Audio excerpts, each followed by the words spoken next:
sangat jelas. Romo. Oh ya, Cynthia. Sebetulnya Oh, Jackson tapi itu Roman menjelaskan sudah turun ya.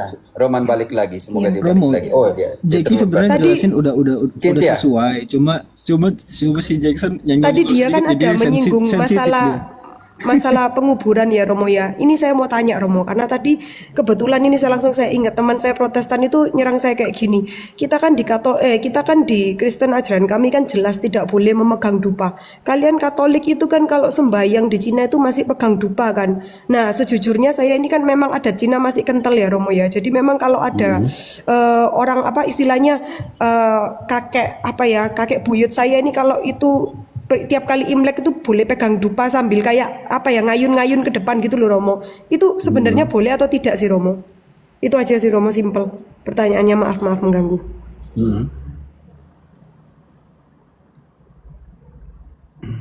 Jason bantu dulu. Wahyu 8 ayat 3 dan 4 bahwa pendupaan Wahyu 8 ya, Pak Ter? itu adalah doa orang-orang kudus. Oke, Wahyu 8 ayat 4. Ayat 3 dan 4. Oke, baca dari 3 ya, Pak Ter ya. Yo. Maka datanglah seorang malaikat lain dan ia pergi berdiri dekat mezbah dengan sebuah pedupaan emas. Maka datanglah seorang malaikat lain dan ia pergi berdiri dekat mezbah dengan sebuah pedupaan emas, dan kepadanya diberikan banyak kemenyan untuk dipersembahkan bersama-sama dengan doa semua orang kudus di atas mezbah emas di hadapan tahta itu. Maka naiklah asap kemenyan bersama dengan doa orang-orang kudus dari tangan malaikat itu ke hadapan Allah. Orang Yahudi menggunakan pendupaan di dalam Keluaran 30 ayat 1 sampai 10 kita bisa melihatnya. Bagaimana mereka menggunakan dupa di altar untuk adorasinya kepada Allah. Contoh kecil. Sekali setahun haruslah Harun mengadakan pendamaian di atas tanduk-tanduknya dengan darah korban penghapus dosa. Pembawa pendamaian haruslah ia sekali setahun mengadakan pendamaian bagi mezbah di antara kamu, turun-temurun. Itulah barang maha kudus bagi Tuhan. Tuhan berfirman kepada Musa, apabila engkau menghitung jumlah orang Israel pada waktu mereka didaftarkan, maka haruslah mereka masing-masing mempersembahkan kepada Tuhan uang pendamaian karena nyawanya.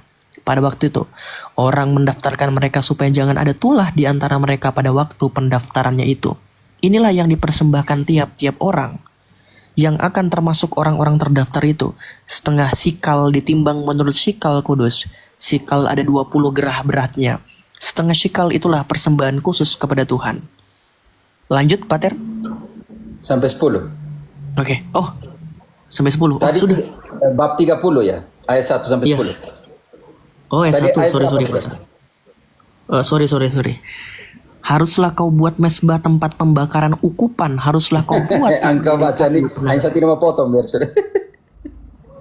Haruslah engkau membuat altar tempat ukupan, pendupaan. 30 ayat 34 yang sama.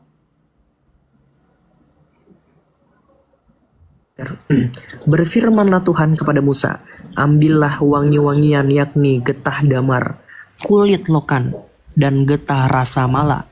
Wangi-wangi itu serta kemenyan yang tulen, masing-masing sama banyaknya. Ya teman-teman, tidak ada orang Israel menggunakan itu untuk kebutuhan doa mereka. Dan di dalam Wahyu dikomparasikan bahwa pendupaan itu adalah doa orang-orang kudus di hadapan Allah. Wahyu 5 ayat 8, Wahyu 8 ayat 3 dan 4. Kita belum bongkar ketika mempersembahkan kepada Yesus, Matius 2 ayat 11, apa yang dipersembahkan? Ada 3 yang dipersembahkan. Salah satunya adalah dupa, kemenyan. Jadi Matius 2 ayat 11 dan semuanya itu. Jadi Cynthia, dalam kebutuhan liturgi, dalam doa, orang Yahudi tidak pernah merasa itu mengganggu. Dalam pengertian itu, pengertian liturgis. Saya boleh Romo, kalau saya mengayun-ayunkan di depan foto orang mati gitu Romo, kan ikut tradisi aja gitu Romo. Masuklah melalui pintunya budaya dan keluarkanlah melalui pintunya Kristus. Tapi Saya yang kau cuman pikirkan saya bukan waktu kepada itu ya dia saya yang cuman foto itu doa. adalah kepada Allah kan. Ya saya berdoanya semoga beliau dapat diterima di sisi Bapa, masuk ke dalam kerajaan surga gitu Romo. Penghormatan yang Boleh ya Romo tertinggi. ya. Loh. Waktu melakukan penghormatan tertinggi kepada Yesus, Maria ada di sampingnya. Contoh kecil. Yesus masih bayi. Siapa yang terima kemenyan? Siapa yang terima persembahan kalau bukan ibunya yang di samping? Bunda Maria. Jadi mereka melarang itu, kemenyan, dupa dan sebagainya dalam konsep liturgis. Tetapi uang yang dipakai untuk beli Rolex, beli mobil, beli apa, tidak dianggap sebagai penyembahan berhala. Sedangkan penyembahan berhala di dalam kitab suci dalam Efesus 5:5, Kolose 3 ayat 5 adalah keserakahan. Menghamburkan uang begitu banyak orang miskin dan menghamburkan uang seorang pendeta dengan jam Rolex, dengan mobil apa? Alphard Romo, merci Romo. Alphard, ratusan juta, sedangkan Injil mengatakan ibadah yang benar adalah kunjung. Agama yang murni adalah mengunjungi janda dan yatim piatu dalam kesusahan mereka dan menjaga agar dirimu tidak dicemarkan oleh dunia. Itu namanya keserakan, dan keserakan itu adalah penyembahan berhala. Dan itu tidak mendapat bagian dalam kerajaan Kristus dan kerajaan Allah. Efesus 5:5. Iya Romo, tadi saya sudah pakai ayat itu untuk mengartikan mereka tadi nyerang patung lagi, saya kasih itu penyembahan berhala. Di TB2 kan penyembahan berhala itu sudah nggak ada lagi patung kan Romo. Ya mereka ternganga Romo, baru baca ayat-ayat itu. Kolose Ya, 3 puji ayat Tuhan, 5. 5 hal yang menandai Iya, saya penyembahan kasih berhala. 2 itu Romo. Lalu di mana? Sedangkan orang buat ukup tradisi nenek moyang, turun temurun orang Cina atau orang mana, itu mereka lawan. Tapi yang penyembahan berhala dalam hal kerakusan, pencabulan, kecemaran, itu mereka tidak lawan. Kan jadi lucu. Di mana Yesus bilang, belilah pendeta jam tangan yang ratusan juta, belilah pendeta mobil Alphard dan semuanya itu. Tidak ada. Beri kepada orang miskin. Ada orang muda kaya kan, Jackson yang mau ikut Yesus, Yesus bilang begini, jual semuanya, bagilah kepada orang miskin dan ikutilah aku. Lagian dalam gereja kan kayak itu kan tidak dilarang praktik-praktik baik dalam budaya itu. Itu satu hal Paham yang saya, diakomodir Romo. oleh gereja. Bagaimana? Enggak bukan. Yo, silakan cari kawan. Model, bagaimana? Saya bilang praktik-praktik baik kan gereja itu tidak pernah melarang. Hal-hal baik dalam budaya itu yang dipraktikkan itu tidak pernah dilarang oleh gereja. Oh, Tidak mau pernah larang. sedikit tambahan Kak Sintiul. Di dalam ritus gereja Katolik ada pendupaan jenazah. Itu berarti kita mendoakan jenazah itu agar ya melalui dupa-dupa ini doa itu naik agar dia bisa diselamatkan. Itu satu. Yang kedua, selama tidak dipahami dalam pemahaman okultisme agama lain, misalnya contoh panggil-panggil arwah, kemudian memanggil untuk berkomunikasi, kemudian ada sesajen yang digunakan untuk panggil makan. Nah, itu di Katolik tidak boleh kan. KGK 2116 itu dilarang memanggil arwah. Om Rom, Tetapi sebentar. gerakan Cynthia simbolis. tadi tanya, jadi kita selesaikan pertanyaannya baru ke Om Rom. Iya. Ke Bang Jadi Rom. begini, Iya, paham kok Romo. Paham, saya sudah dapat poinnya Romo.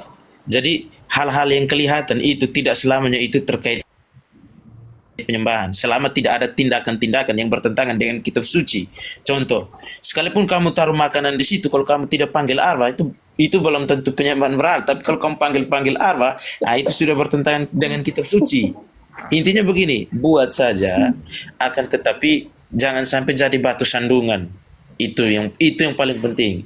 Jangan sampai jadi batu sandungan untuk orang lain. Begitu. Oke, Oke. siap Cari Bang, kawan. siap, Tadi Bang. ada mau komen, belum selesai bagaimana? Sudah kayak. Saya sudah selesai tadi. Yuk. Izin Romo, aku lagi Romo bertanya. Izin Yo, Romo ya, oke, masih oke. masih. Tadi kebetulan kalau Om Rom tidak, Bang Rom tidak ada, jadi tante lagi.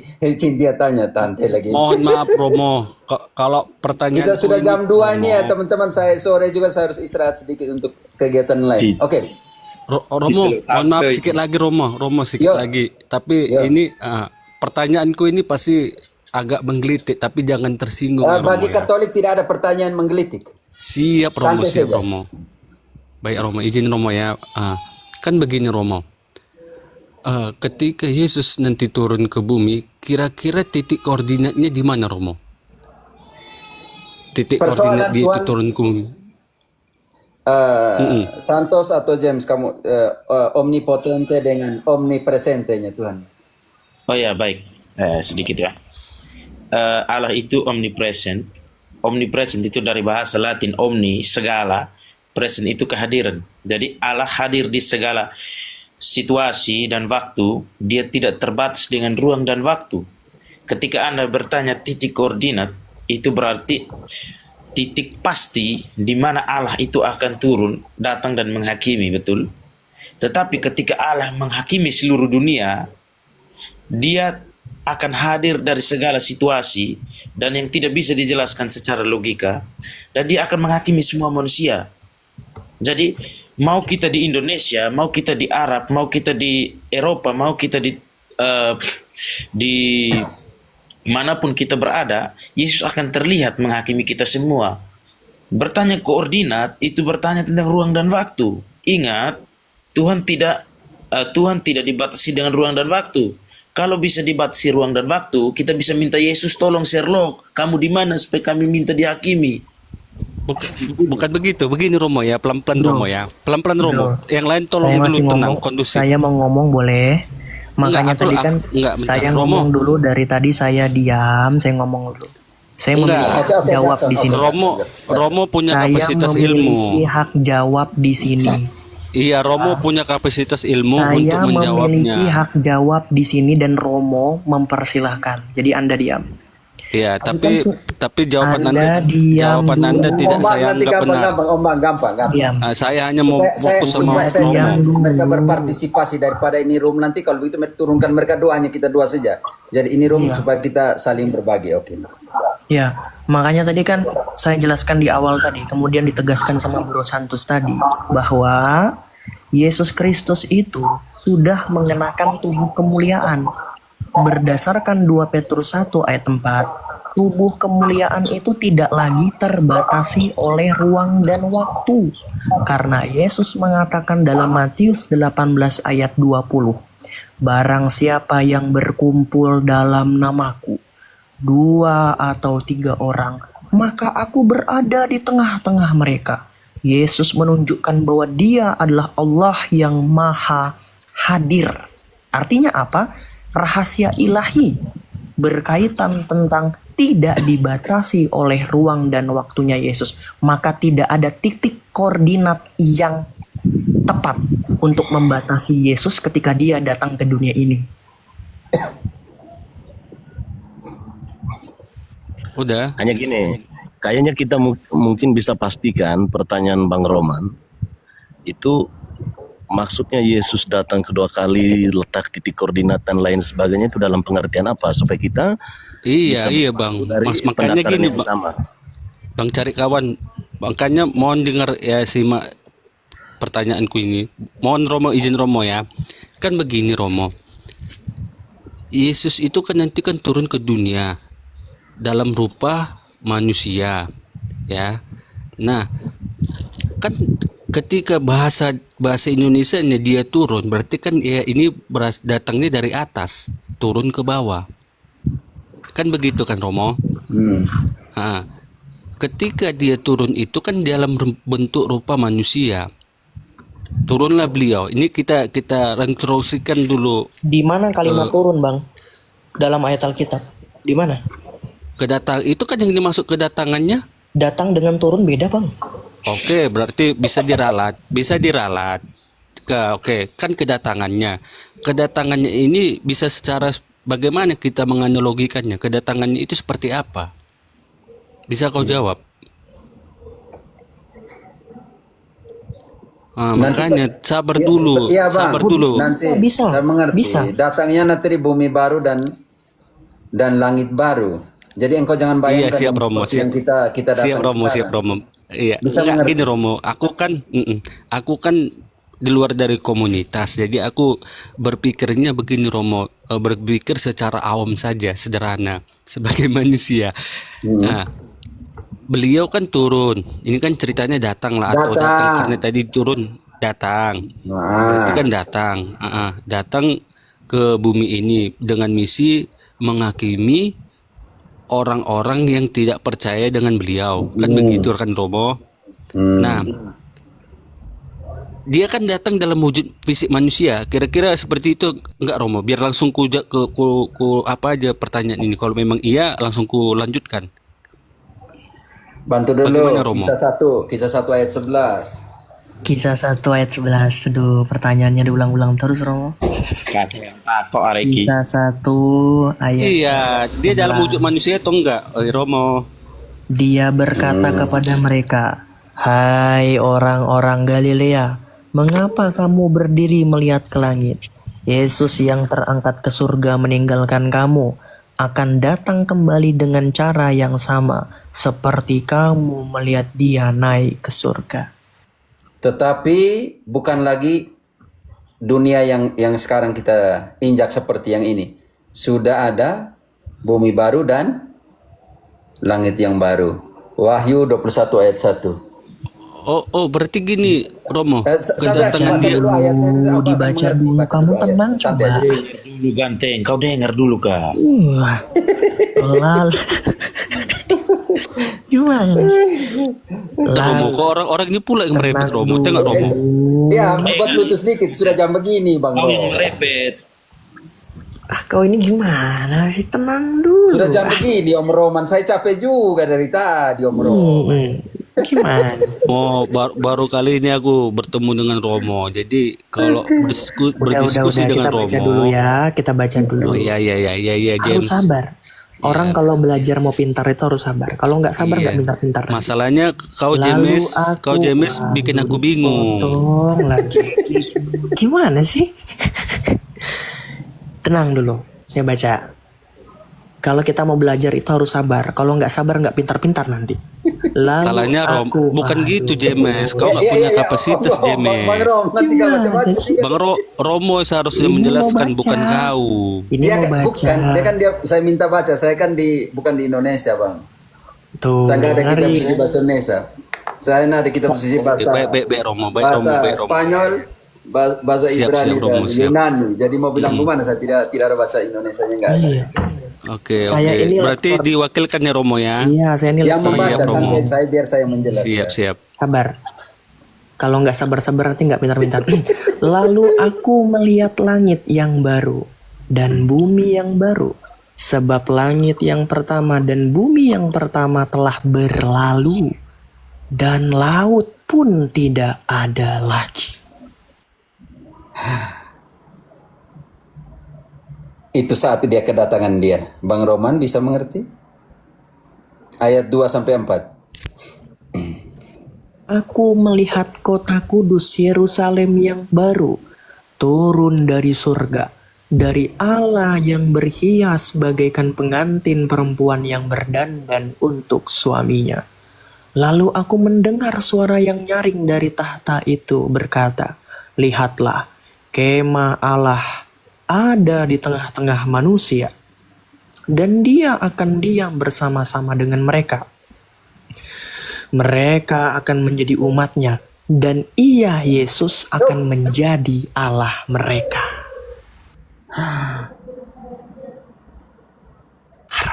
Yerusalem surgawi akan turun. Baca kembali itu penekanan dan kita lihat yang di Yerusalem surgawi ini siapa-siapa yang tinggal. Oke, James.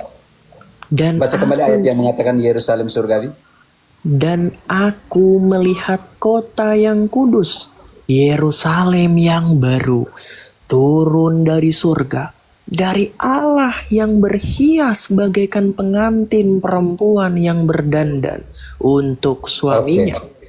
Siapa yang tinggal di Yerusalem surgawi ini? Ibrani 12 ayat 22-23. Banyak orang atau sedikit orang? Oke, saya bacakan Pak.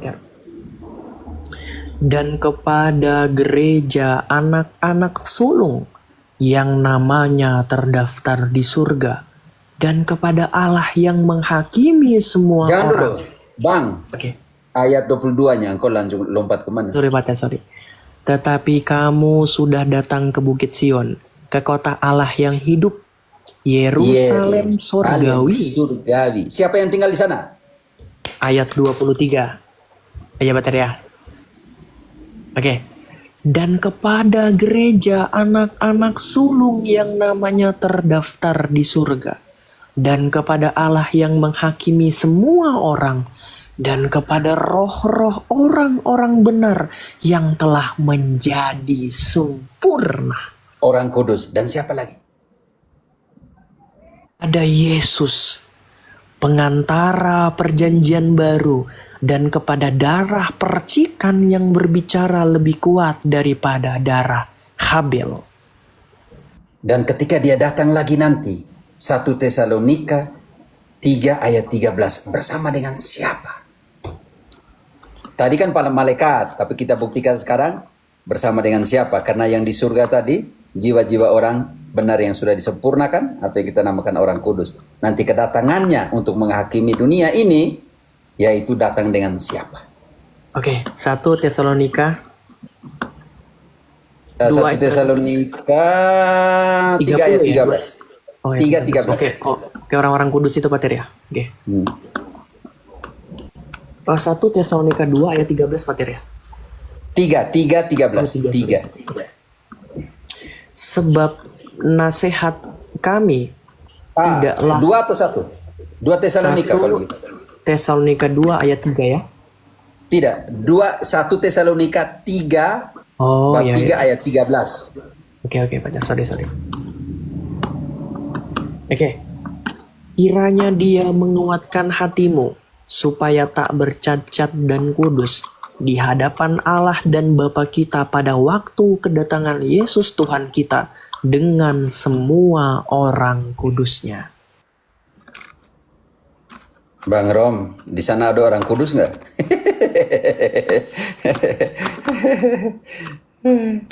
Bang Rom, sudah mengerti? Ya monitor Romo. Yang Bisa dimaksud dimengerti. dengan kudus kan berarti kan orang suci kan Romo. Kudus itu kan suci. Jiwa-jiwa orang benar yang sudah disempurnakan. Karena tidak bisa masuk surga masih bernoda. Wahyu 21 ayat 27. Oke, berarti Romo 21 bagaimana dengan status yang berdosa? masih dibaca. Nanti nanti yang kita gampang. Saya tahu ini. Setelah baca ini, engkau akan mengerti di mana nanti yang sudah mati tapi masih berdosa, begitu toh? Tetapi tidak akan masuk ke dalamnya sesuatu yang menajiskan, termasuk kenikmatan seksual ya Pak Ter ya. Dan orang yang melakukan kekejian atau dusta, tetapi hanya mereka yang namanya tertulis di dalam kitab kehidupan anak domba itu. Oke, pertanyaanmu tadi, bagaimana dengan mereka yang mati tapi masih berdosa, begitu? Gini Romo. Karena kalau di Katolik ada purgatorium, Ya, di betul. Protestan Itu tidak nanti. ada. Ini jadi persoalan. Kan tadi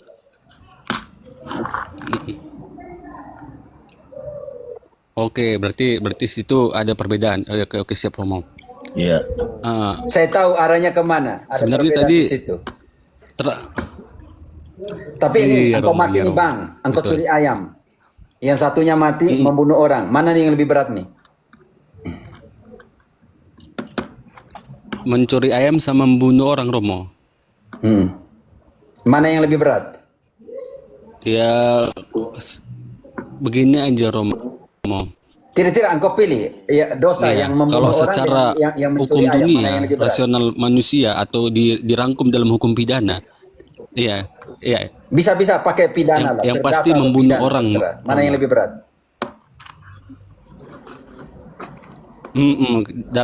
Dalam konteks manusia aja membunuh manusia bisa dipidana. Berarti Membunuh ayam sebenarnya juga bisa kalau aku dipidana. lihat dua-dua Curi sebenarnya ayam salah Romo. itu bisa dipidana 362 KUHP, curi, bunuh 338 KUHP, Karena kan bunuh pakai rencana. iya, Makanya dua-duanya itu Bang dua-duanya Rom, pertanyaan saya mana dua-duanya yang itu lebih tidak berat benar. dosanya? Kita sekarang bukan ke hukum sosial, tapi bukan ke dalam hukum agama. Mana yang lebih berat?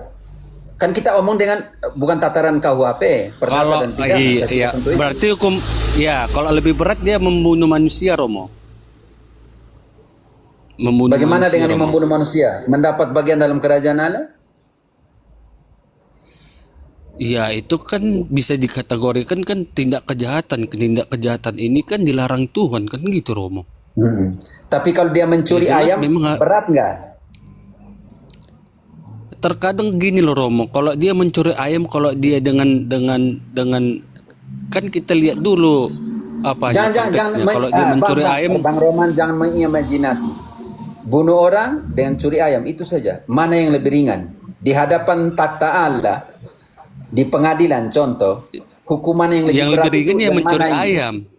Mencuri ayam Kalau lebih hukuman ringan. lebih berat begitu. iya, Membunuh. kalau Iya. membunuh lebih berat karena itu pasti Lebih dosa berat. besar karena membunuh. Iya.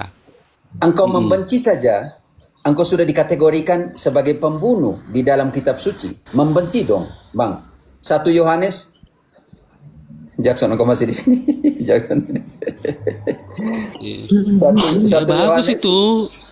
Aura positif itu Romo. Ya, 1 Yohanes. Saya bantu juga nggak apa-apa, Romo. Oke, 1 Yohanes 3 Nggak apa-apa, Ci, ayat nggak apa-apa. 15. Oke, oke. Enggak apa, Cici capek juga nih kayaknya. Apa yang telah kami lihat.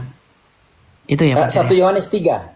Itu Oh, satu 1 tadi yang Yohanes saya bilang. 3. Ayat 1 sampai 3 2 ya. ayat 15. Ayat 15. Oh, ayat 15. Oke. Setiap orang yang membenci saudaranya adalah seorang pembunbun manusia. Dan kamu tahu bahwa tidak ada seorang pembunbun yang tetap memiliki hidup yang kekal di dalam dirinya. Demikian kita ketahui kasih Kristus, yaitu bahwa ia telah menyerahkan nyawanya untuk kita. Jadi, kita pun wajib menyerahkan nyawa kita untuk saudara-saudara kita. Lanjut, Bang Pak Ter. Roman. Cukup. Engkau membenci saja, engkau sudah dikategorikan sebagai pembunuh. Dan itu tidak mendapat bagian dalam Pembunuh, kerajaan Allah. Itu iya. sangat jelas dikatakan oleh 1 Yohanes. Sangat jelas tuh. Bagus itu Romo. Ya. Bagus itu Romo. Dan ingat, Semua perbuatan makanya saya tanya tadi, yang mencuri ayam dengan yang membumbun, mana yang lebih berat? membumbung Romo. Oke, yang di hadapan Allah, yang mencuri ayam ini bisa dapat pengampunan? Oh itu kapasitas Tuhan itu Romo kalau menurutku. Oke, Karena hukuman lebih yang berat atau menghukum itu lebih kan ringan? Pertanyaan saya.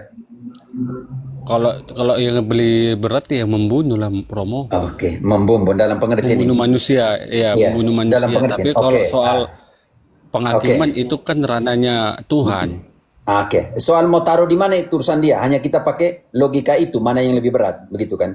Iya, tapi kan begini loh Romo, begini Romo. Sama seperti pandangan Islam. Iya. Dalam Islam Enggak, itu ada dosa enggak, jangan berat. dulu ke sana. Enggak, dengar. Ini perbandingan sedikit. Dalam Supaya lebih Islam itu memahami. ada dosa berat Oke. dan dosa kecil. Contoh, dalam Quran Tidak surah ada An-Nisa dosa ayat besar, dosa 168, kecil, tidak ya ada. Tuhan. Tidak ada. Ini pendekat. Oh, dengerin Tidak makanya ada. dengerin. Didengarin Yang makanya ada itu dulu. kiamat besar sama kiamat kecil. Roman. Enggak, Baca kitab suci jangan dulu Roman. di Roman, baca kitab suci kau Roman. Iya, ini kenapa sih? Ini orang mau baca kau kitab suci jadi kau dengar. Kami tidak menyalahkan kitab suci kamu. Ini menggunakan pendekatan. Di dalam Islam itu ada dosa besar dan ada dosa kecil. Dosa yang tidak diampuni, contohnya Quran surah An-Nisa ayat 168. Kau baca di situ. Sesungguhnya orang-orang kafir dan melakukan kezoliman, Allah sekali-sekali tidak akan mengampuni dosa mereka dan tidak pula akan menunjukkan jalan kepada mereka. Itu dosa yang tidak diampuni atau dosa besar. James. Betul nggak? Sedangkan kalau mencuri ayam itu dosa kecil masih mendapatkan pengampunan. Itu sama dengan apa yang dijelaskan Romo. Untuk dosa Ya, yang Romo, tidak, lanjut, Romo. Ya, Bang. Oke. Di dalam Katolik sangat jelas, dalam kitab suci bukan. Saya bukan keluarkan Katolik dulu. Kitab suci, kita pakai akademis. Ada yang bilang saya comot-copot ayat bisa naik dan engkau jelaskan. Saya tidak bukan posisi Katolik dan lain. Saya jelaskan kitab suci dalam pengertian ini. Untuk mereka yang dosanya tidak mendatangkan kematian, tugas kita di dunia ini berdoa untuk mereka. 1 Yohanes 5 ayat 16-17. 1 Yohanes 5 ayat 16-17. Oke, Pak Ter. Saya tidak, James, Om Bang, saya tidak mengerti kenapa Protestan panas. Saya jelaskan kitab suci ya, bukan posisi Katolik dulu. Masih dalam kategori kitab suci semuanya yang saya omong. Tidak tahu kenapa mereka itu comot-copot ayat ya tidak apa tuh. Jangan dihiraukan yang Iya. artinya Jadi luka, engkau juga Romo. jangan hiraukan kalau ada yang begitu kau diam-diam saja Bang Roman. Itu hanya pesan untuk iya. engkau sebenarnya. Kita Oke. di sini kan Romo kan tanya jawab diskusi santai. Ada umur-umur sedikit, jangan tendensius segitu aja Romo. Oke, saya Biar baca. aja orang itu ngoceh-ngoceh di bawah itu. Kalau ada seorang melihat lanjut, Romo. saudaranya berbuat dosa, yaitu dosa yang tidak mendatangkan maut, hendaklah ia berdoa kepada Allah dan Dia akan memberikan hidup kepadanya, yaitu mereka yang berbuat dosa yang tidak mendatangkan maut. Ada dosa yang James. ya Tuhan, ini saya baca Alkitab coba Bang, dulu. ini baca Alkitab nih. Jadi kalau kami Katolik Kristen, kalau baca Alkitab kita Diam Dibaca dulu, ulang. kamu kenapa sih sensi sekali dengan saya kan ini? Saya ulangin. Kalau ada seorang melihat saudaranya berbuat dosa, yaitu dosa yang tidak mendatangkan maut, hendaklah ia berdoa kepada Allah dan Dia akan memberikan hidup kepadanya, yaitu mereka yang berbuat dosa yang tidak mendatangkan maut. Ada dosa yang mendatangkan maut. Tentang itu tidak kukatakan bahwa ia harus berdoa. berdoa. Oke, Bang, di dalam kitab suci sangat jelas bahwa ketika kita melihat saudara kita berbuat dosa selama hidupnya, tetapi dosa itu dosa kecil, macam tadi saya bilang curi ayam, omongin orang, begitu kan, dosa-dosa kecil. Tugas kita di dunia itu mendoakan dia supaya Allah memberikan dia hidup karena dosanya tidak mendatangkan kematian. Tetapi ada dosa yang mendatangkan kematian, seperti yang tadi bumbun dan lain sebagainya, bundir dan semuanya. Itu dosa yang mendatangkan kematian. Tetapi ketika engkau tidak mau bertobat selama hidupmu, maka kita sudah tahu kemana kita akan pergi, yaitu dosa yang mendatangkan kematian. Untuk itu aku mengatakan kepadamu, Yohanes yang bilang, jangan berdoa untuk mereka lagi. Buat apa lagi? Karena sudah di api neraka. Yohanes 9 berapa Pak Tir? Ya, Berapa? tidak yang tadi kita baca. Oke. Oh, yang tadi. Sekarang, lanjut. Jadi, Bang, ini penting sekali. Penting sekali. Saya tidak mau sentuh tema tentang purgatorium di dalam kekatolikan. Tetapi pertanyaan saya, di manakah mereka, situasi mana yang berdosa tetapi dosa tidak mendatangkan kematian? Atau di dalam Wahyu 21:27 tidak bisa masuk ke sana, masih bernoda. Kalau begitu mereka yang masih bernoda ada di mana, Bang? Bisa mengerti? Bang Rom. Romo, ya betul di Romo. Tapi ada yang tulis di sini, Roman ini Batak Protestan aliran Advent tapi nyamar sebagai Muslim. Benar nggak ini? Biar aja situ Romo, jangan dihiraukan Romo. Tapi dari hatimu, Saya Muslim. Oke, ini yang lebih penting. Engkau jujur dengan dirimu sendiri, Iya, karena iya. daripada engkau Biar, pakai pakaian Muslim tetapi hatimu Advent. Ini yang berbahaya. Oke? Ya enggak gitu Romo. Aku Muslim, alhamdulillah. Makanya tadi kan gini Romo. Jadi, karena ya, tadi saya mengerti. aku kan Sekarang, aku gabung di sini tadi kan karena aku tahu ini Rom Katolik. Kebetulan ada seorang Romo di sini. Jadi aku punya perbandingan menurut pendapatku sendiri. Karena kalau diskusi sama Katolik rasanya lebih santai, lebih santun daripada domain yang lain gitu Romo. Makanya aku tadi di sini bukan domain. Domain apanya Romo? Santos, Denom. Aku kan Jangan bilang mereka sebenarnya modem lagi bahaya sekali. Oke. iya maaf Romo. Kau bilang doma lagi. Doma kan untuk kesenangan dulu, mobil bro. kalau ban pecah. Begitu itu bahaya Iya, sekali. karena kalau kita diskusi dicampur sari dengan seluruh dengan humor, rasanya kan lebih enak daripada Makanya sama tadi, mereka. Kau jangan Iya. emosi tapi James dan Santos buat lawak. Kau jangan emosi. Iya. Bisa Jangan gini dimasukin Romo. hati, Bang. Jangan dimasukin Usianya kan masih labil. Kita kan sudah dewasa Romo. mungkin dia belum apa kalau kami bilang belum akil balik. Masih belum purberitas dia.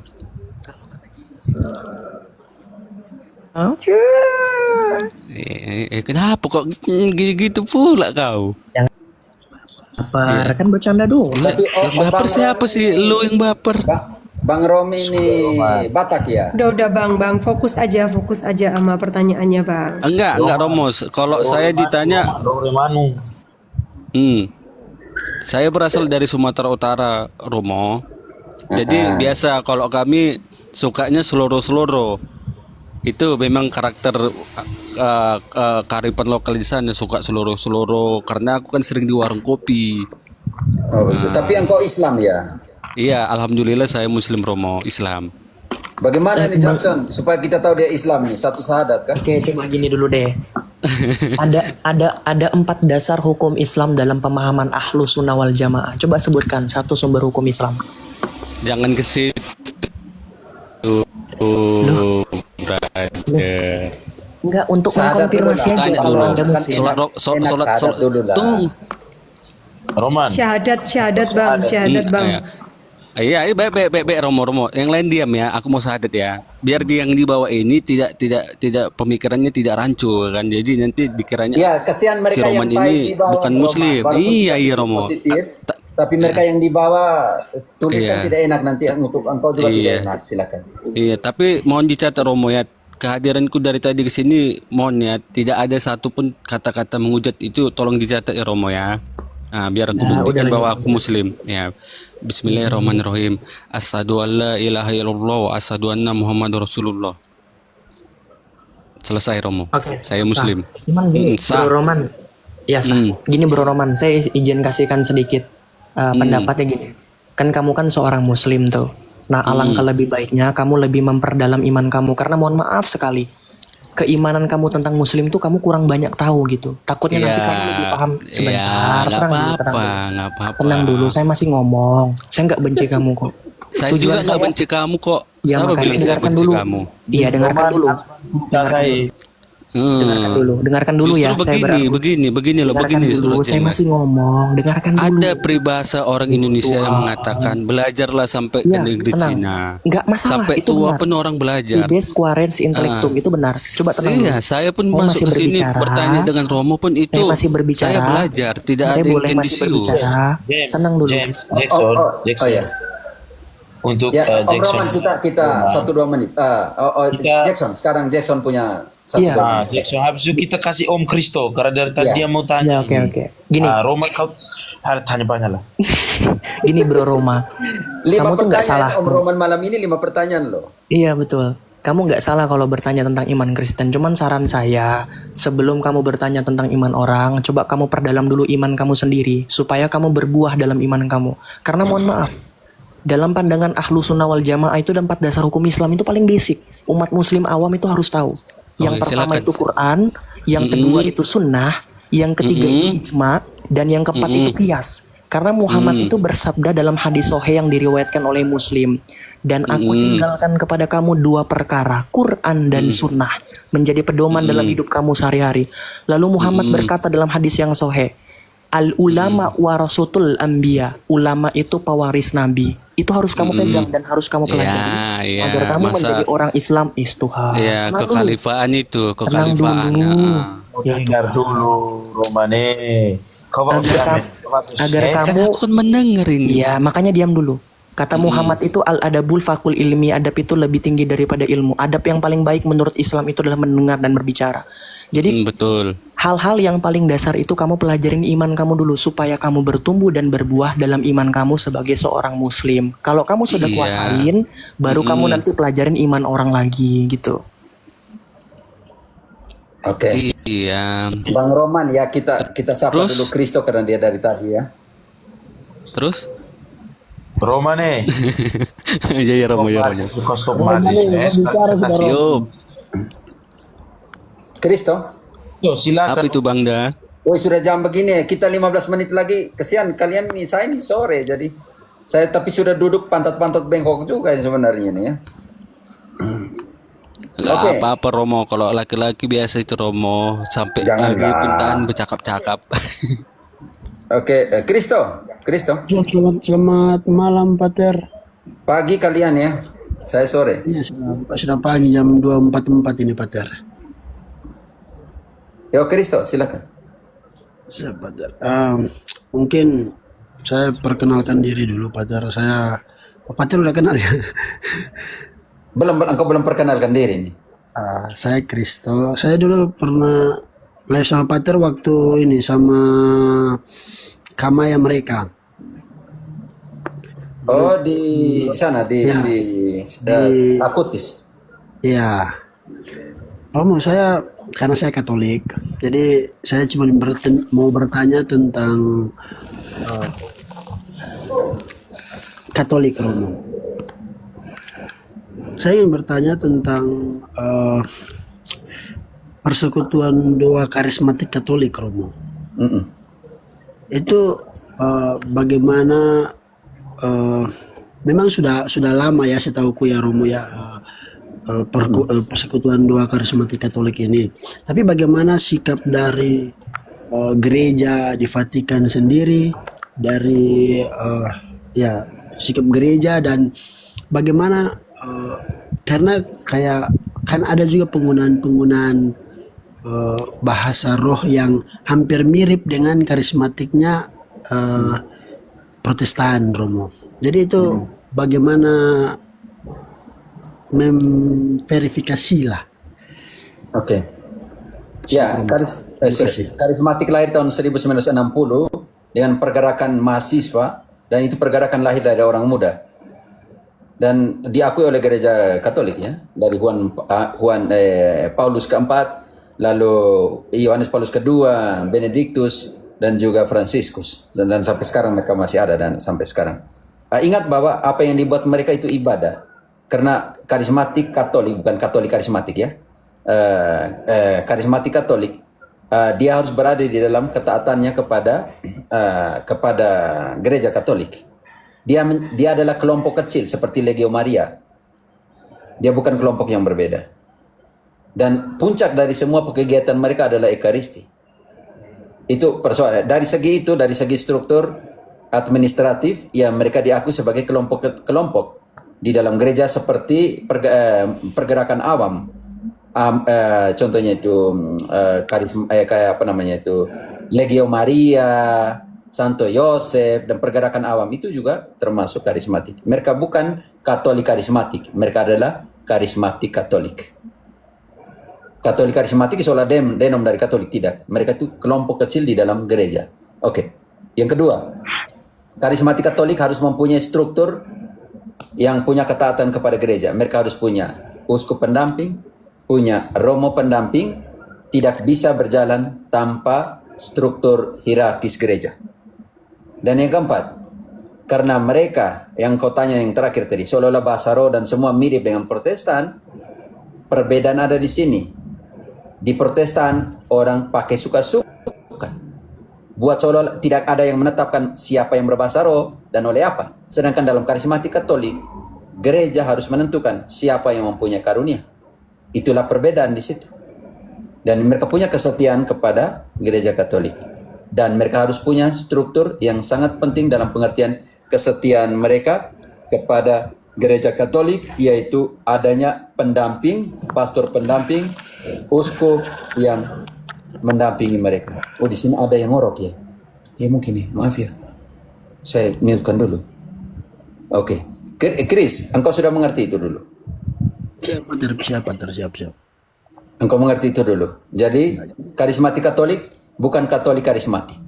Iya. Karismatik Katolik. Karena mereka adalah kelompok seperti Legio Maria dan kelompok awam lainnya.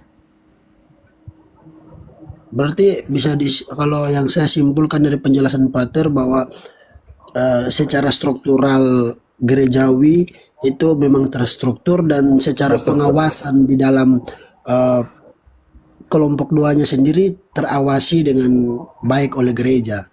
Sangat terawasi dengan baik, karena itu ada moderator, ada pastor pendamping, ada uskup, dan semuanya mendampingi.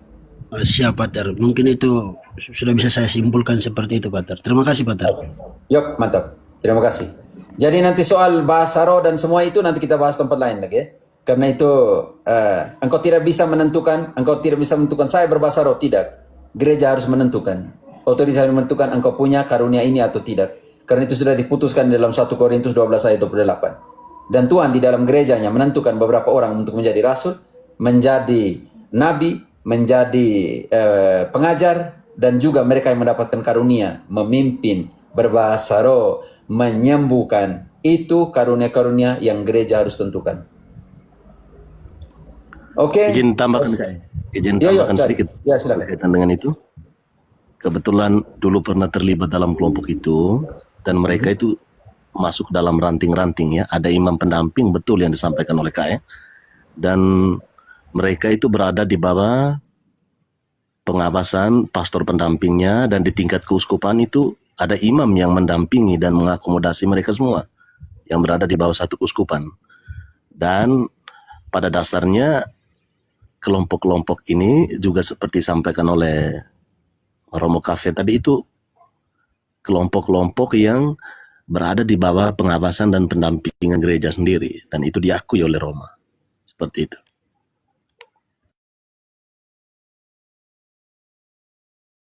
Persekutuan karismatik ini kan dia lebih ke persekutuan doa ya, yang kemudian di bawah otoritas gereja Katolik, dan kemudian mereka punya aturan, teman-teman. Punya aturan, dan kemudian itu sangat diatur ketat oleh keuskupan setempat ya. Jadi nggak sembarangan seperti, mohon maaf ya, karismatik di luar gereja Katolik gitu. Makanya kalau kita lihat persekutuan karismatik gereja Katolik ini, dia lebih tertata dan lebih terstruktur pada umumnya gitu. Oh, Bang, apakah kita sama mereka, Bang? Maksudnya? Sama apa? Satu iman. Iman Ya, apa? betul. Karismatik itu bagian dari gereja Katolik. Kalau Bukan dari denom gereja sendiri gitu maksudnya ya. Bukan. Tidak. Jadi Persekutuan mereka doa itu organisasi agama Katolik. Itu Betul. saja. Oke, nangkep saya. Oke. Ormas. Makanya tadi saya bilang tadi, karismatik ini dia seperti persekutuan doa dalam gereja Katolik. Paham ya. Karena iya. kapan hari ada seorang pendoa itu bilang sama saya kalau Katolik sendiri juga terpecah. Buktinya ada Katolik karismatik. Tidak. Oke. Itu kacau. Iya, saya bingung juga jawabnya. Jadi Oke, thank you. setiap kelompok-kelompok ordo ataupun organisasi gereja apapun sewaktu-waktu bisa dibubarkan kecuali karena gereja memiliki wewenang untuk membuat, mengesahkan dan membubarkan. Itu haknya gereja. Kalau sudah apa? Kalau sudah tercium aroma bidat dan anti doktrin, itu akan dibubarkan pasti. Nah, tetapi yang sudah diakui oleh gereja itu pasti sah dan harus berhati-hati, ada penyusup. Contoh, misalnya contoh aja, di karismatik ada proti yang nyusup, kemudian bawa doktrin-doktrin mereka. Itu satu. Itu yang contoh di golongan karismatik. Lalu di golongan Katolik yang organisasi Katolik tradisional, apakah ada yang nyusup? Ada. Sede vacantis, anti gereja Katolik, anti magisterium dan anti paus. Mereka masuk di dalam situ, mempengaruhi umat supaya tolak konsili Vatikan kedua. Begitu juga dengan karismatik, mempengaruhi umat untuk tolak gereja Katolik. Dua-duanya sama berbahaya karena apapun bungkusan mereka menolak otoritas. Itu harus yang kita pahami. Apapun bungkusan mereka, mau mereka di tradisional, mau di karismatik, mereka menolak otoritas. Nah, makanya kita hati-hati. Ada penyusup nih. Siapa yang mau nyusup di gereja Katolik nih? dan mungkin saya tambahkan ya yang disampaikan oleh Bentar. Ya, bahaya pembicara juga bahaya, ada penyusup. Siapa yang kau bilang saya penyusup kan? Lanjut Pak mencari kawan. Jadi dalam gereja Katolik misalnya yang berkaitan dengan kelompok karismatik, memang susah kalau mau masuk ada penyusup, karena pertama dia di tingkat paroki itu umat sesama paroki itu pasti saling kenal. Lalu di tingkat keuskupan itu berada di bawah pengawasan pastor paroki. Kalau ada kegiatan tingkat keuskupan, kegiatan karismatik tingkat keuskupan, itu biasanya berada di bawah pengawasan pastor paroki, dan pasti dipastikan tidak akan penyusup yang masuk. Dan kelompok-kelompok sesama karismatik itu terdiri dari biasanya itu orang-orang yang punya kecintaan tinggi terhadap gereja, yang gereja Katolik sendiri. Dan kelompok-kelompok ini adalah kelompok-kelompok yang sangat militan dengan iman kekatolikannya. Seperti itu. Dan untuk apakah memang kemudian sejauh mana pengaruh orang terhadap kelompok ini, mungkin itu agak susah karena pada bagian akhir dari setiap kegiatan itu, sedikit kutip apa yang disampaikan oleh Romo Cafe tadi itu, ya puncaknya itu adalah Ekaristi. Ada kegiatan puji-pujian di dalamnya, ditutup dengan Ekaristi. Dan itu yang tidak dimiliki oleh kelompok lain di luar itu. Mantap. Nah, Iya, izin. karena saya pernah bergabung dengan kelompok ini, Betul. pernah bimbing mereka juga, sehingga saya rasakan bahwa untuk sejauh ini agak susah kalau sampai misalnya ada kelompok lain yang mempengaruhi cara pola pikir mereka dan lain sebagainya. Keren, keren, keren. Sepakat. Begini, satu lagi, ada beberapa sedikit tambahan. Terkait karismatik, mereka bukan penguasa liturgi. Itu yang harus kita tekankan loh. Saya juga orang karismatik, pernah bergabung. Ya. Jadi orang karismatik atau kelompok karismatik bukanlah penguasa liturgi. Jadi, kamu tidak ada hak untuk ubah-ubah liturgi sesuka hati kamu ya. Misalnya masukkan lagu-lagu pop dalam misa, kemudian masukkan ritus-ritus tambahan lagi. Kamu bukan magisterium. Jadi kita orang karismatik, kita tidak ada hak untuk, misalnya kalau kita orang karismatik ya, tidak ada hak untuk tambah-tambah bentuk liturgi, tambah-tambah lagu liturgi. Lagu rohani berbeda dengan lagu liturgi. Kenapa? Karena lagu liturgi dibuat untuk penyembahan, sedangkan lagu rohani dibuat untuk pujian saja. Karena Ekaristi adalah kegiatan penyembahan kepada Allah, tidak bisa kau nyanyi lagu lain selain lagu liturgi, lagu yang diresmikan oleh gereja. Kenapa? Karena yang menetapkan liturgi adalah gereja, maka aturan liturgi atau rule of the game of the liturgy haruslah berasal dari yang membuat liturgi gereja, yang menjalankan liturgi yang berasal dari Allah.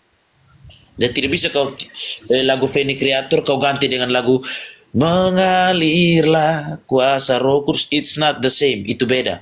Itu lagu pop. Nah, freedom. Kenapa karismatik harus ikut di aturan Katolik? Karena yang diatur sini adalah gereja karismatik, bukan gereja, kelompok doa karismatik Katolik. Bukan gereja Protestan karismatik. Itu bidat. Itu beda, itu bidat. Yang kita bahas di sini adalah sebuah kelompok doa. Bagaimana kalau kelompok doa itu banyak bidat, bahkan mengajarkan ajaran bidat? Keuskupan punya hak untuk tutup dan memberhentikan segala kegiatan yang ada bidatnya. Banyak sekali ya bidat-bidat itu. Nah, untuk teman-teman yang tradisional, yang Katolik tradisional, sering TLM dan lain sebagainya juga sama. Jangan sampai kalian terpengaruh bidat-bidat di dalam situ. Contoh, kita yang sering misa Latin, saya juga sering misa Latin, Tridentin, dan jangan bilang saya SSPX, tolong, saya bukan. Banyak orang juga yang kita tidak tahu apakah mereka itu terima KV 2 atau tolak KV 2, kan kita tidak tahu. Nah, makanya itu dibutuhkan apa? Benteng yang teguh untuk hati-hati dalam memilih. Kalau kita bertanya di mana ayat yang mengatakan bahwa lagu liturgi harus begini, lagu liturgi harus begitu, di mana ayat yang mengatakan seperti ini, sebenarnya sederhana, ya. Ketika bertanya tentang ayat, ya, Yesus juga tidak perintah kau pergi ke gereja tiap minggu. Jadi tidak ada ayatnya. Jadi tidak usah ke gereja. Karena Yesus tidak pernah perintah tiap minggu ke gereja. Iya kan, bro? Nah, jadi kalau harus pakai kitab suci semua. Kemudian Tuhan melihat hati, bukan kata-kata atau hafalan. Masalahnya, Bang, dulu saya waktu kecil sering diajak persekutuan doa orang Katolik, mungkin itu bisa karismatik gitu ya Bang, ya, maksudnya ya. ya, it's okay. Oke, Selama paham saya. bukan rubah-rubah liturgi ya. Tata perayaan Ekaristi itu adalah sumber iman Katolik, ketaatan kepada liturgi dan bukti ketaatan kita kepada gereja dan juga ketaatan kepada Allah, karena Allah menunjuk rasul-rasulnya seakan-akan Allah berbicara melalui perantaraan mereka. Jadi bukan kau buat liturgi sendiri. Kalau bicara kitab suci gereja Katolik yang buat. Kenapa kau ikut gereja Katolik? Di mana ayat yang menyatakan buat kitab suci? Ya. Kamu jangan mendikte gereja soal hati. Yang pastinya jangan ikut Crusader Network. Betul. Buat apa ikut bidat? Kita ikut magisterium lah. Kita orang Katolik kok. Iya kan? Saya juga Katolik. Yes. Persekutuan doa karismatik Katolik tidak salah. Yang salah itu kalian ubah-ubah liturgi. Tidak boleh ganti-ganti lagu dengan lagu yang lain. Taat ke gereja. Gereja buat ini lagu, ikut ini. Paus buat Santo-Santo buat lagu ini, ya ikut. Bukan buat liturgi sendiri. Saya pernah diskusi dengan Romo, bilang apa? Ada beberapa Romo yang pernah saya diskusi. Ini kita cerita-cerita saja, Romo Cafe masih sibuk. Dia bilang, kalian mau pakai lagu Tantum Ergo, Veni Creator, atau mengalir kuasa Roh Kudus, itu sama, tergantung pemahaman. Saya bilang, atas dasar ajaran gereja, siapa yang mengatakan Tantum Ergo sama dengan lagu-lagu rohani itu? Gitu. Yang buat lagu itu sudah jadi kudus kah? Tantum Ergo itu yang buat Thomas Aquinas loh, Santo tuh. Kita jangan omong sembarang, ya. Saya bilang, kita orang Katolik ini punya aturan sendiri loh. Jangan sampai kita membatasi diri, kita membatasi diri dengan aturan orang lain, atur lagi kita. Kita nih taat ke gereja atau tidak nih? Bukti kamu taatnya apa nih? Taat ya buat ikut nyanyi lagu di Korea sesuai lagu yang gereja tetapkan. Bukan kau karang sendiri, oh ini bagus jadi sudah besok saya langsung nyanyi di gereja. Tidak bro. Oh ya, ada pertanyaan bagus dari saudara teman kita Kristo. Mohon bantuan untuk informasi kelompok doa di Bandung. Di dalam Katolik itu teman Kristo ada banyak kelompok-kelompok kita ya. Legio Maria juga ada, untuk bisa bergabung dengan mereka. Kelompok-kelompok itu juga bagus. Untuk bisa ada kelompok Santo Yoakim, bisa bergabung dengan mereka. Yang penting teman Kristo bisa proaktif ke gereja untuk bisa cari dan bisa bergabung dengan kelompok-kelompok itu. Iya Bang, terima kasih Bang Cari Kawan. Saya baru sekali hari Minggu di sini, baru datang juga Bang. Jadi saya belum begitu tahu tentang klub. Saya kemarin sembayangnya di ini, ada yang tanya Bang Johan, saya kemarin misalnya di paroki Santo Paulus Bandung. Oh gitu. Ya. Bentar-bentar, ini ada komen. Saya tiap minggu di kelompok karismatik puji lagu tidak ada ya. Teman-teman, penyembahan hanya di Ekaristi. Selain Ekaristi dan adorasi karena ada kurban. Tetapi selain dua itu tidak ada penyembahan bro. Miska Gauri. Bukan lagu penyembahan tapi lagu pujian. Nah ini kesalahpahaman orang karismatik itu satu. Ketika mereka nyanyi-nyanyi lagu, baca-baca Alkitab dan tepuk tangan, mereka bilang ini lagu penyembahan. Bukan, tidak ada kurban di situ, bukan penyembahan. Ya. Syarat penyembahan itu ada 3, imam, altar, dan kurban dalam tradisi gereja Katolik dalam kitab imamat.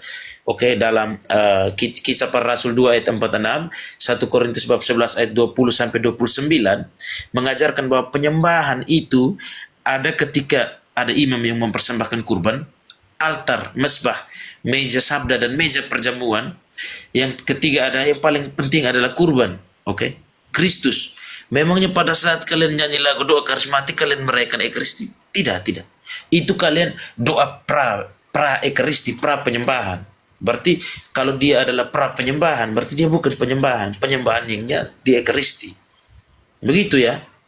Dan jangan sampai kalian nyanyi lagu, kami menyembah Engkau ya Tuhan, tapi tidak ada Ekaristi. Kalian bilang kalian sembah Tuhan Allah. Hati-hati. Yang teman-teman karismatik lakukan itu dulia, bukan latria. Penyembahan itu latria, saudara-saudaraku. Ketika kalian berdoa itu kalian berdulia, devosi, bukan berlatria, bukan menyembah. Hati-hati teman-teman. Itu dulu ya. Kalau kalian mengatakan bahwa kita nyanyi-nyanyi itu adalah penyembahan, apa bedanya Katolik dengan Protestan? Apa bedanya Katolik dengan Protestan? Maka saya selalu tekankan, orang tua saya pemimpin wilayah, pemimpin wilayah di gerakan karismatik, tapi bukan PDKK, ada karismatik Katolik juga. Saya selalu mengatakan mereka, saya selalu bilang, tidak boleh lagu pop. Yang kedua, tidak boleh kalian sebut lagu-lagu, kalian baca-baca kitab suci, kalian bilang penyembahan. Tidak bisa. Harus imam yang melakukan penyembahan. Makanya, itu bentuk ketaatan dan kerendahan hati. Kok imam ini dia pemahaman kurang. Imam ini kok moralnya tidak bagus. Tapi kenapa dia harus dia? Ya karena dia memiliki kuasa, itu bentuk kerendahan hati, teman-teman. Makanya itu saya bilang, jangan sampai organisasi-organisasi Katolik disusupi bidat, baik sede vakantis maupun Protestan. Contoh kami di kelompok Misa Tridentin kami itu 3 minggu sebulan. Ya kami selalu ikut Misa Tridentin. Nah, tapi harus hati-hati, waspada, jangan sampai sede vakantis masuk. Begitu juga di karismatik, jangan sampai bidat Protestan pengaruh-pengaruh kalian. Itu. Jangan sampai kalian nyanyi-nyanyi, kalian bilang penyembahan. Nah, itu kosong di situ kan sama dengan Protestan nanti. Bahkan Woi, kita berhenti sudah Berhenti sudah, saya sudah terlalu lama nih. sedikit pater sedikit aja. Yo, James. Ini terakhir, oke. Oh, siap. Bahkan C. Cynthia ya, praktek dari komunitas karismatik dalam gereja Katolik dengan karismatik di luar gereja Katolik itu sangat berbeda jauh. Jadi dalam persekutuan doa karismatik gereja Katolik itu punya aturan. Jadi pada saat melakukan praktek persekutuan doa itu dilarang melakukan dorongan kepada orang yang kemudian didoakan. Yang kemudian dilakukan oleh umat karismatik di luar gereja Katolik. Mereka kan melakukan dorongan tuh kepada orang yang didoakan. Jadi seakan-akan Roh Kudus itu tertipu. Orang-orang itu ditipu dengan perkataan katanya Roh Kudus, tetapi akibat dorongan dari tangan orang yang mendoakan. Nah, di dalam persekutuan doa karismatik gereja Katolik dilarang melakukan kontak fisik dalam bentuk dorongan. Tetapi kalau sentuhan halus ketika didoakan tumpang tangan di atas kepala, itu tidak menjadi persoalan. Yang menjadi permasalahan dan dilarang ketika melakukan dorongan atau kontak fisik yang berlebihan seperti yang dilakukan oleh komunitas karismatik denominasi di luar Katolik.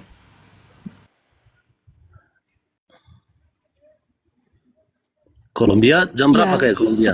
Sepakat. Iya, saya nggak pernah kok. Maksudnya ada Saya kayak jam 3 sore di tumpang sini, tangan 3 terus bahasa roh gitu, nggak pernah. Jam 3 sore ya? Doa aja Jam biasa. 3 sore. Tuan istirahat sih. Nada Yo, sore le. oke. Saya cari kawan. Kau di mana nih? Saya di Portugal kayak. Ush, kau bawa-bahan dulu. Engkau bisa buat minggu ke berapa? Nanti. Saya tiap Kamis ada ini. Ada sekolah pewarta, jadi nanti engkau jangan sampai engkau bisa masuk satu tema nanti ya. Yo. Oi. Kita lagi fokus belajar bahasa nih kok. Ya kamu bahasa Indonesia kan masih lancar tuh ya aman. Jackson. Yo. Di mana? Romo, tahun Pater, depan cari Romo kawan ini tengkar Pater, ya. cari kawan nih, Pater SVD di Portugal. Iya, Siapa ada? Romo tengkar sama cari kawan ya Romo tahun depan ya. Kolombia versus Portugal ya Romo ya. Oh iya. Iya. Piala dunia, Romo. Saya pikir Tuan jangan minta maaf Tuan. Saya pikir Belum. awam tadi Ini Tuan. Pater, cari kawan Pater, siapa ada di Portugal. Ya Tuan. Aduh, nggak minta maaf le. Saya tahu tadi ada bahasa yang kurang sopan. Santai sih. Aman. Pikir awam itu rendah hati, itu saja mas kamu. Itu saja. Iya, kita di Encore aja paroki SVD le. Oke. Mau Santo sih, Pius di mana kok? Yo. Saya di Bekasi ya, saya asal paroki Encore. Oh, di Onekore ya. Saya pernah satu kali di Pas Onekore. Proki kan punya orang dari Laja. Hal. Pian. Iya, Romo Pian, sebelumnya dan Karis, kami teman. Pater Karis pulang ke rumah tinggi le. Dia sudah dilihat loh. Sekarang Karis Pater sudah, Tias. Pater Tias yang di Encore. Sebelumnya Vincent Onbasu. Betul, Pater Vincent sekarang di Runut kan? Dia sudah di mana dia sekarang? Dia sekarang di Runut. Di Runut. Dulu pernah di Dia di Papua Runut. tuh? Tidak. Dia ke Papua dulu. Bukan kok. Yang itu tuh, gara-gara itu tuh kan. Bukan kok. Terlalu keras waktu vokal itu, keras. Saya pas Proki Laja dulu, dia pas Proki Laja dulu. Waktu saya masih SMP Seminari Mateloko, kelas 1-2 dia pas Proki Laja. Ale.